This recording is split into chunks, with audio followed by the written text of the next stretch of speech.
Hello, my name is Ella Kitchen and you are watching WiiVentures. On this episode, we are going to be reviewing a game called LEGO Star Wars: The Complete Saga. This game was released on November 6th of 2007 on the Nintendo Wii. It was also released for the Xbox 360, PlayStation 3, and the Nintendo DS, but we are only going to stick with the Wii version. Your main objective is to collect all 160 of the gold bricks throughout the game. Each level has 3 of them to collect. The first gold brick can be collected by completing the level through story mode. The second gold brick can be collected by collecting all 10 of the mini-kits that are hidden throughout the level. And my personal favorite, which is the third gold brick, can be achieved by attaining True Jedi. There are a total of 36 different levels on story mode, 6 chapters for 6 different episodes, including the Phantom Menace, which is what I've recently completed, including Attack of the Clones, Revenge of the Sith, A New Hope, The Empire Strikes Back, and my all-time favorite, Return of the Jedi. Each chapter maintains a very good understanding of the original story, but sometimes there will be a few changes that will be arranged to fully satisfy the experience of the ability to play with 2 characters at all times. For example, in the battle at the end of the movie Star Wars Episode 2, Attack of the Clones, Anakin Skywalker and Obi-Wan Kenobi fight against Count Dooku. He splices up Obi-Wan and chops up Anakin's arm, sending them both flying to an unsustainable defeat, until Master Yoda comes in to the rescue. Yoda and Count Dooku battle it out until he decides to flee. As a distraction, he uses the Force to crush both Anakin and Obi-Wan with a gigantic pillar. Luckily, Yoda was able to come save them both in time and push the pillar from the 2 of them. In the game, however, Obi-Wan Kenobi gets Force pushed back as Anakin Skywalker gets his hand chopped off. Master Yoda walks in on the scene and teams up with Obi-Wan as they both fight Dooku together. As you can see, this is very different from the movie, but still plays off well with the original story. When you start a new game, you will only have 2 characters unlocked, which are Qui-Gon Jinn and Obi-Wan Kenobi.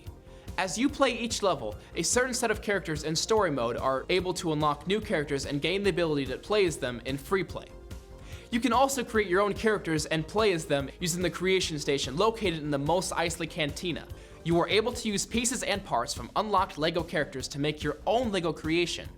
You have the option to use different hairstyles, faces, skin tones, capes, shirts, robes, weapons such as a blaster or a lightsaber, lower rims, and pants. You can also give your character a nickname in all capital letters to display in the top corners as you are playing as them. For example, their default names are Stranger 1 and Stranger 2. All characters from the first episode to the 3rd episode have gotten updated since the previous LEGO Star Wars games. New additions include Jedi Masters Plo Koon and Alaya Sakura, bounty hunters like Zam Weasel, droids like R2-Q5, plus other characters such as Watto, Tuan Wee, Boss Nass, and Captain Tarpals that are also added into the game. Every character in the game has the ability to avoid getting hit by blaster shots, such as dodging them completely or deflecting it with their lightsaber. Other characters have been given new abilities to make each character more unique from one another, such as Chewbacca having the ability to rip off arms. There are also new Jedi moves that can be used throughout the game, one being the ability to flip a stormtrooper's head around or mind-tricking a Gungan soldier to stun them. The Sith characters have their own unique abilities such as Darth Vader's Force Choke and Darth Sidious's Force Lightning. There is a bonus room that grants you access to play the original pod race, Gunship Cavalry, and Anakin's flight levels, and the final bonus level from A New Hope. What's cool about this is that there is a preview trailer for Indiana Jones: The Original Adventures that grants you the access to play as Indiana Jones after watching it. Lastly, in the bonus room, there is a feature called 2-Player Arcade, where you and a friend can have a free-for-all lightsaber duel against each other, or battle against other people all around the world. I remember how much fun I had playing this game as a kid, and all the challenges I had to achieve. Overall, each adaptation for the storyline was very interesting. It really gave me a sense that I was playing through each of the 6 movies. There were epic cutscenes, puzzles that had to be solved, obstacles such as machines, enemies, and bosses. Levels where you could play as different characters, and ship levels where you could participate in a pod race, or even blow up the invincible Death Star. There are endless opportunities and adventures that made my mind run free. This game was surely an incredible experience, and I recommend it to anyone who is a huge Star Wars fan because it captures the whole series in one game. Be sure to check out some of the other games that have come and gone before and after this one.